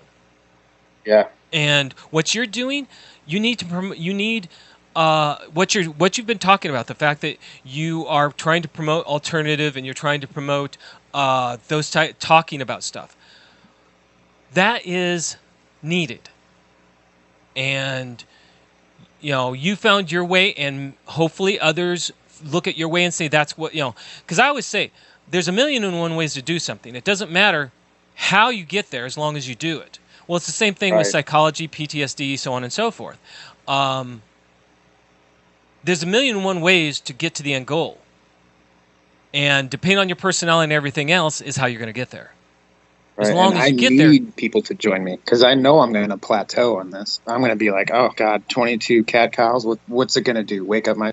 I can already see myself like procrastinating and finding some kind of alternative ways. So, yeah. Anyone, if your ears are on, reach out, and join us. Yeah. Well, and see, I have people that come to me because I'm what they call the positive talk. Some people even try to refer to me as Mr. Rogers.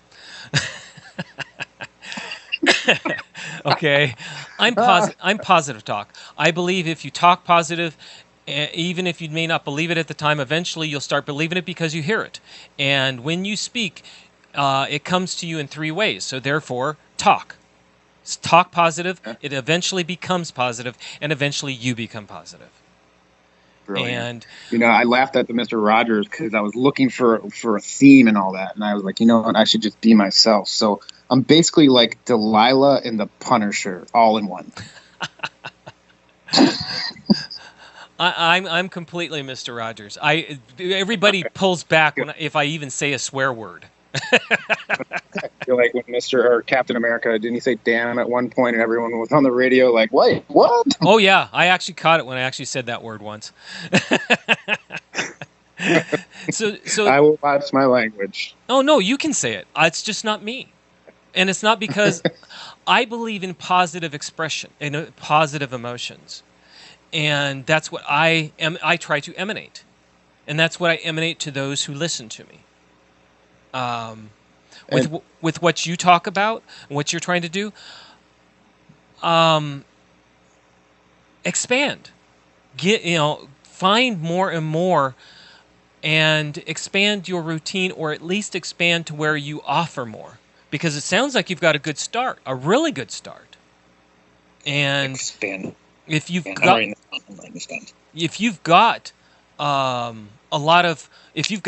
good followership, then expand.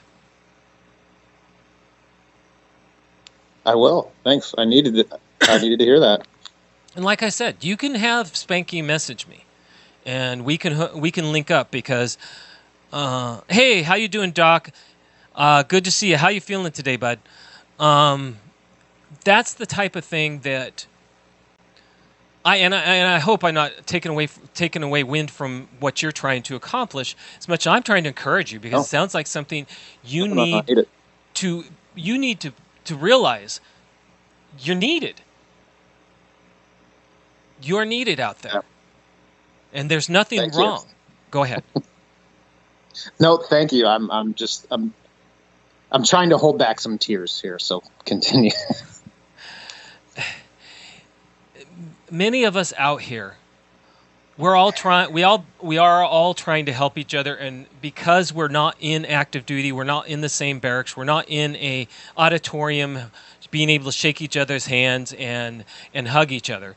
We have to realize that if we can't do that, that we have to offer open forums where people can just walk in or come onto the computer and chat to us. And so what's stopping you from taking a picture of a bonfire or a fire pit and put up a green screen, put that behind you, and say, okay, everybody, it's soldier talk time. It's trauma time. Let's talk about it. Things of that nature are it's out there. And that's all you have to do to help yourself, because you're helping yourself at the same time. Yeah.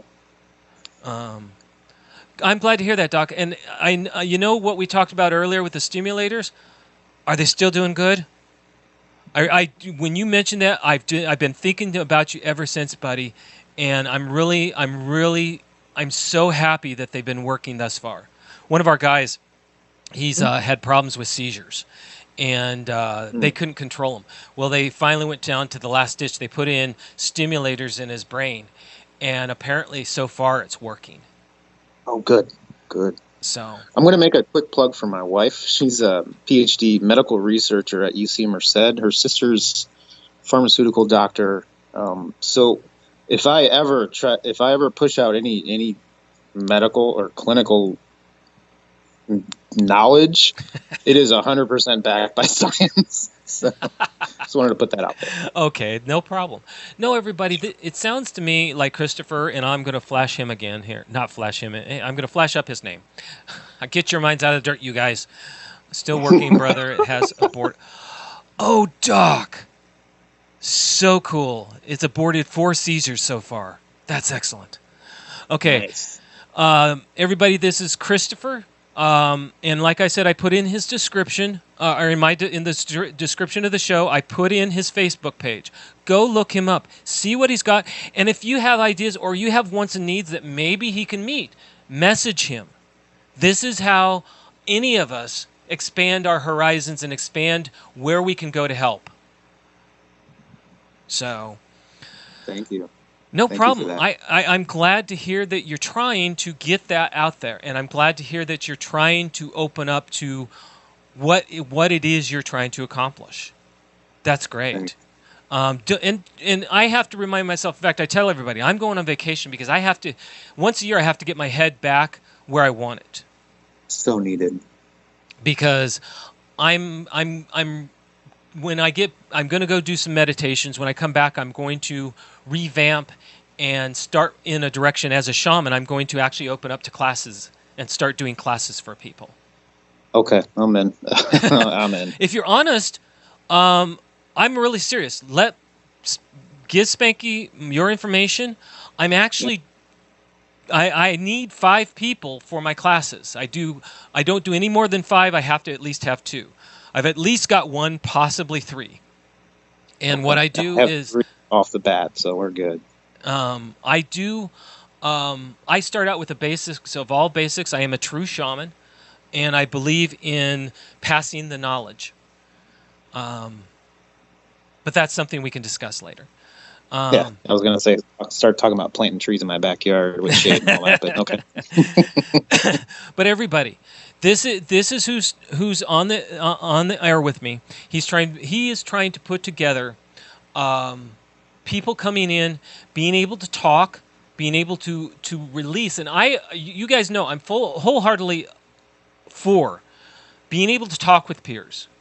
Because even if you've got PTSD, even if you've got depression problems or anger issues, when we talk to each other, those anger and depression issues don't seem to come around.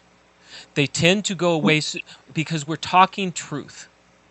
And when we talk truth, we're able to truly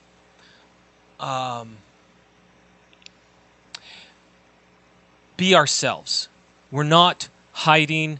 We're not feeling judged. We are at that point among those who truly understand us. That's why I love doing it live because it's raw, and that was what we did on Monday, was just straight, just getting it out. You might want to contact me because I'm also a little bit of a geek on computers. I could probably help you. You only go with YouTube. You know you can actually do a split platform, right? Well, yeah. I really would need help with video editing and post production, to be honest. I can tell you all that. Okay. Okay. Because I mean, my first job is I'm a dad. Yeah. I have eight years and down, so I'm changing diapers, and I went from changing magazines to changing diapers. So if I'm slow, and this is just to everyone out there, if I'm not responding or whatever, there's kids jumping on my back, basically. You're talking to a 57-year-old retiree. I've been retired since I'm 28. My baby's 30 years old. He's jumping on your back still? No. Metaphor. I am a shaman. I work as many things, but I am retired, so I have the ability, and I'm also a geek. I learned computers back in 1993, and I build my own computers. So I have an app, a memory app as well. So my wife said don't plug the app, but I'm plugging in a little bit. So yeah, this is good stuff. I'll be glad to again link up with me. Okay, if you look at Facebook, if you're looking at the chats at all, you'll actually see my tag, John Owl. Okay. And just go message that and say who you are, and we can give me the links you want, and at that point we can communicate. Okay. Awesome. Thank you, Doc. Sometimes you're a little too nice to me. I don't deserve that praise.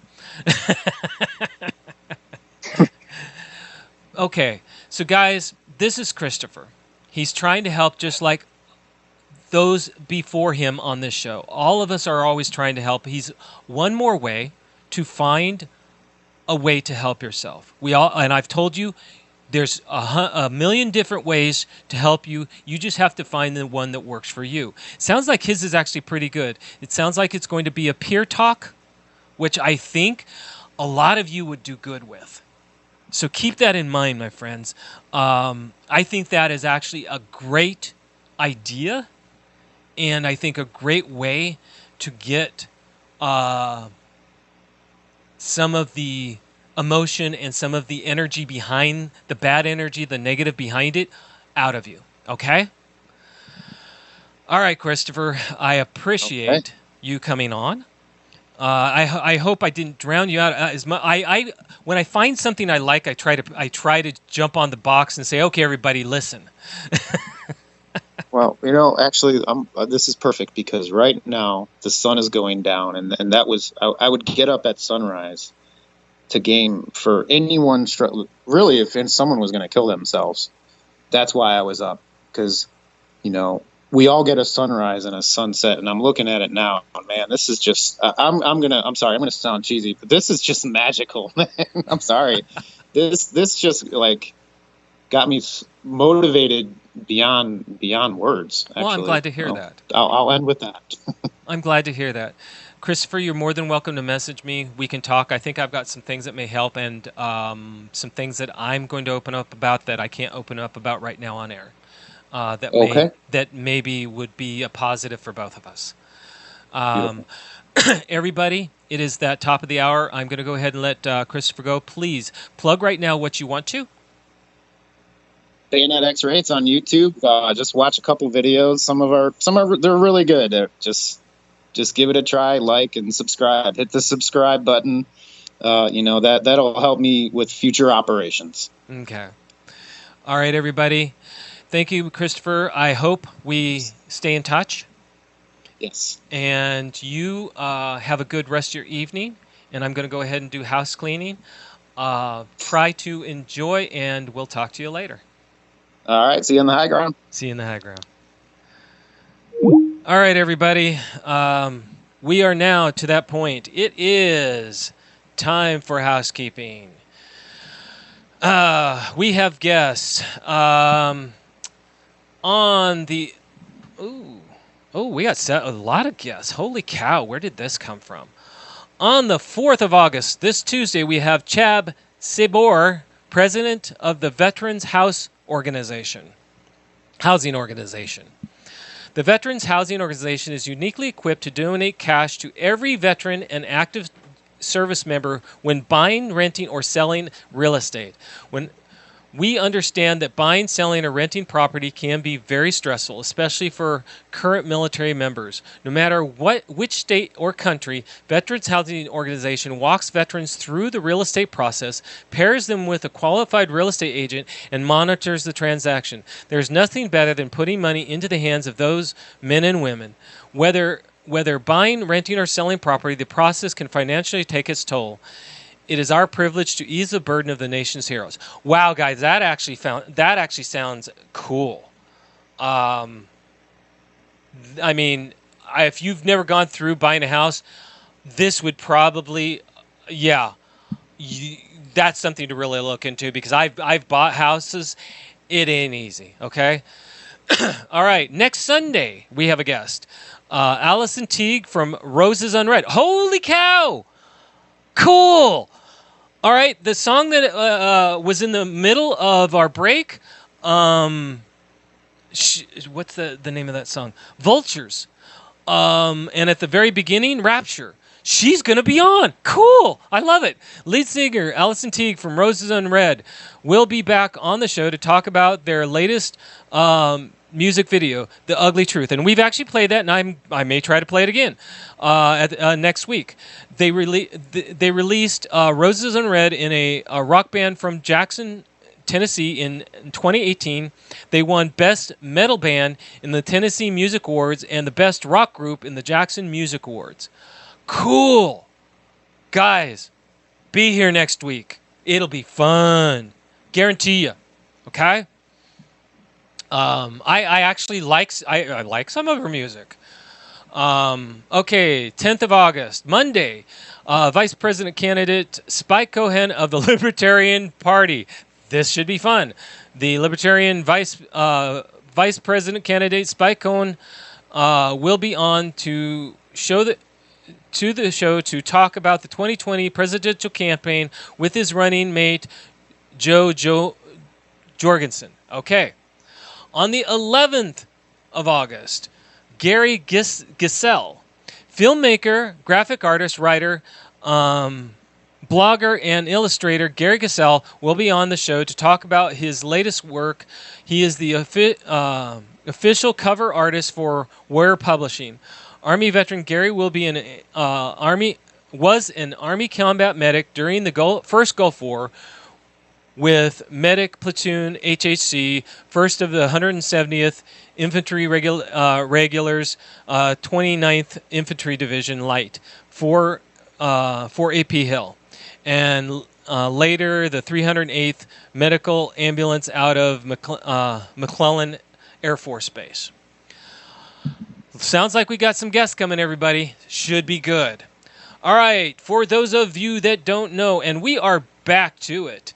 Monday, we do have the Monday night edition with Flash and Ice. Ice is back, everybody. Tuesdays, we have Pop Culture Warrior with CQ and Radar. Wednesdays, we have our Donza or Meditation Days. Thursdays, we have Sergeant's Time with Ice and Spanky. And then you have Sundays with Kicking It with Koz and Owl. Owl is me. All right, everybody. that was a breathful. Since we have Roses on Red coming on, I'm probably going to go ahead and play The Ugly Truth, which is the one they just released. Until next week, everybody, remember to smile, because you just don't know who you're going to help, including yourself. That smile does eventually emanate into your own energy. Remember to keep it simple. If you complicate your life, you complicate your thinking. And remember to be real. Keep true to who you are. Be real with who you are. Don't lie to yourself. And if you don't lie to yourself, it's a lot harder to lie to others. So therefore, be real. All right, everybody. Thank you for coming. I appreciate you coming on Sundays. You guys have a good rest of your evening, a good rest of your week. Love you all, as always. Take care, and I will gladly see you next week. And here we go.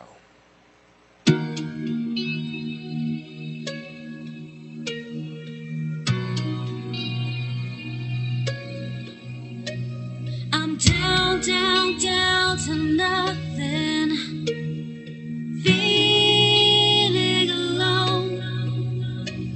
I'm lost without you. Since you've been gone, checked my phone too many times, played your voice inside my head. Can't dream at night when you're not in my bed. Tossing and turning, burning, yearning for your love. Don't think I don't know where you lie. Don't think you know where I hide. I see you, I see her, I see everything. I see the ugly truth in my dream. You're up to something and leaving a mess.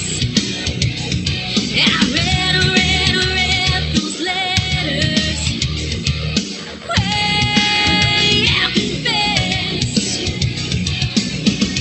Checked your phone too many times, played her voice inside my head.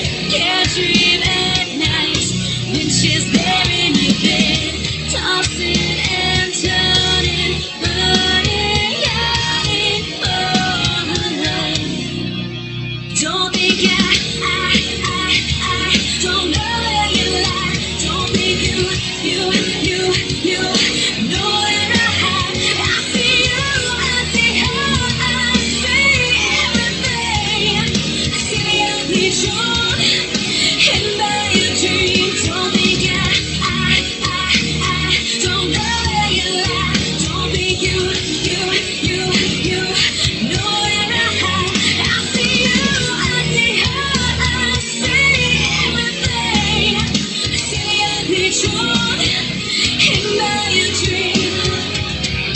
dream on, dream on, dream on, dream on, dream on, dream on, dream on, dream on, dream on, dream on, dream on, dream on, dream on, dream on.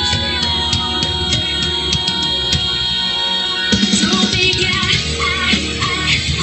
don't know where you lie. Don't think you know where I hide. I see you, I see everything. I see every drone in my dreams. Don't think I don't know where you lie. Don't think you know where I hide. I see you, I see everything. I see every drone in my dreams.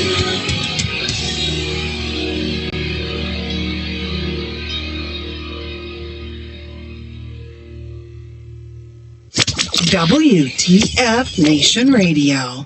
Everything stated on WTF Nation Radio is to be considered the opinion of the person that stated it, and not an official representation of WTF Nation Radio or U.S. Army WTF Moments. Price does not include tax, title, or license. Some assembly required. Each item sold separately. Batteries not included. Objects in mirror are closer than they appear. If conditions persist, contact a physician. Individual results may vary. Keep out of the reach of children. Avoid prolonged exposure to direct sunlight. Keep in a cool, dark place. And Please enjoy the show. Shots.